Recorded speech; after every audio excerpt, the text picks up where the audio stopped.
Hey everyone, this is Chef Steven. Welcome back to my kitchen. Today we are going to make menudo. Now, I don't know where y'all are from, but here in West Texas today, it's in the 30s, and this is one of my all-time favorite comfort foods. Now, I know some of y'all are thinking, ooh, menudo, not quite my favorite. Well, that's cool, but for those of you who do like menudo, this video is perfect. Now, this is the way I like to make mine, so even though it looks like we have a mess here, I guarantee you we're going to use everything up.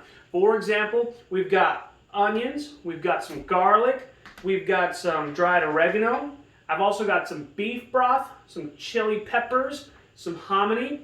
Now, of course, for the menudo, you got to have your honeycomb tripe. A lot of the times people like to throw pig's feet in there. However, I'm changing it up quite a bit to beef tendons. And if you're wondering, what?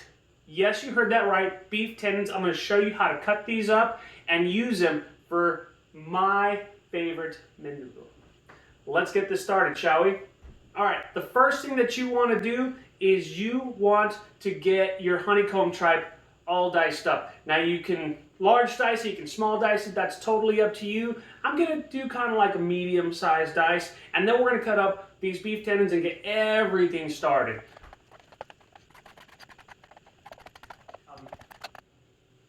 Okay, so in case you're wondering, well, where do you get beef tendons from? I like to get mine from the Asian markets. Usually they're frozen, so I let them thaw out just enough to where we can cut them up. Make sure that you have a good knife in order to cut them up.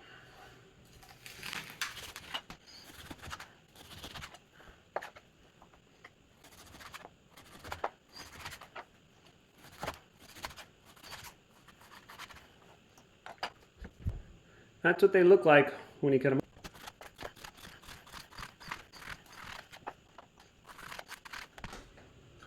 Okay, now that you've seen the way that we cut everything up, we're going to start our menudo.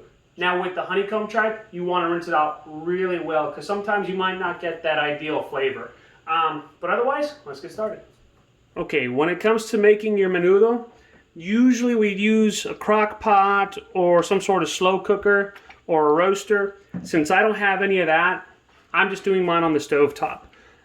This is just an extra step I like to do. I like to sweat my onions and my garlic before I start adding all my meat to it because I like to bring out all that extra flavor.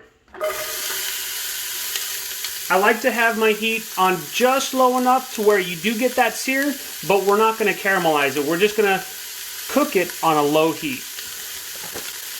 Okay, it's been about 5 minutes of letting our onions sweat, and we don't have any color on them, and that's actually what I'm going for.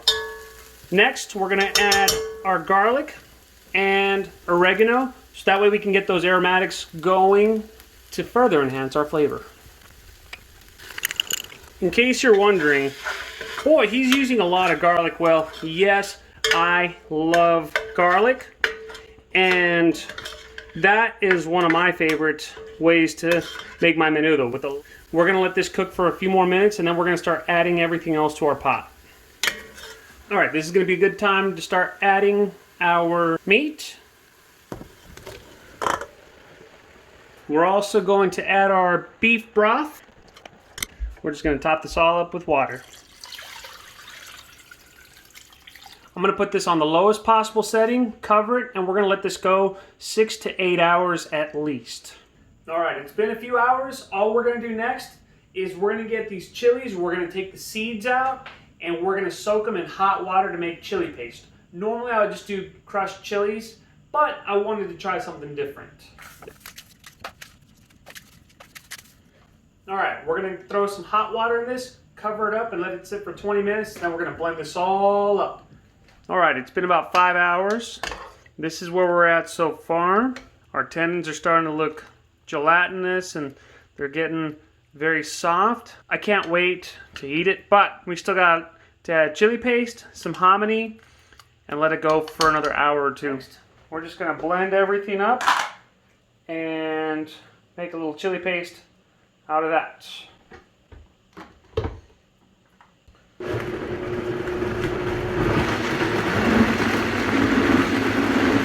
Let's check it, see if it's smooth, which it looks like.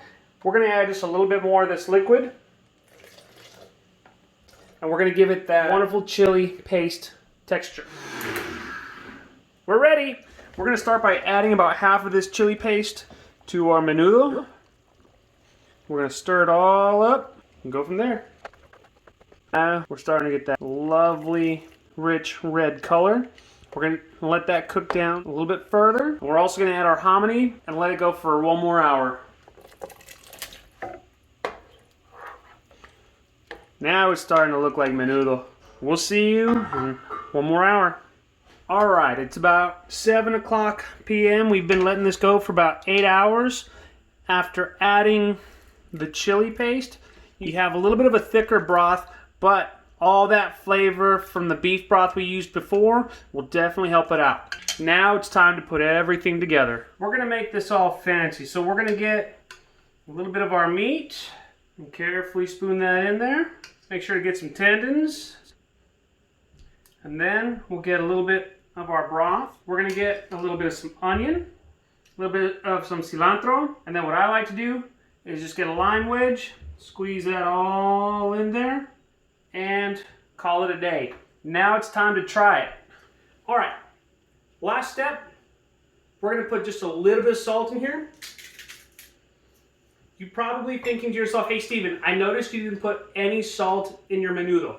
Well, yes, the reason for that is because I did have salt in my beef broth that I used earlier. Remember, you can put salt in, but you can't take it out. So if you over season it, that's it. You know. Now the time has come. Let's try it.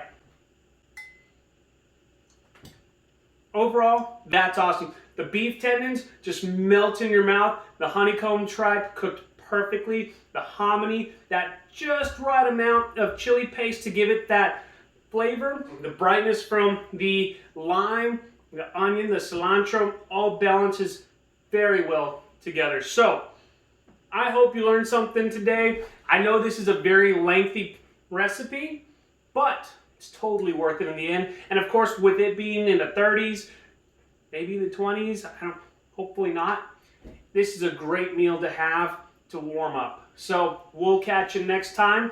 Don't forget to follow me on social media. Chef Steven Gonzalez on Facebook, Chef Stegons on Instagram. Don't forget to go to chefstevengonzalez.com to get the latest recipes, and we will catch you next time.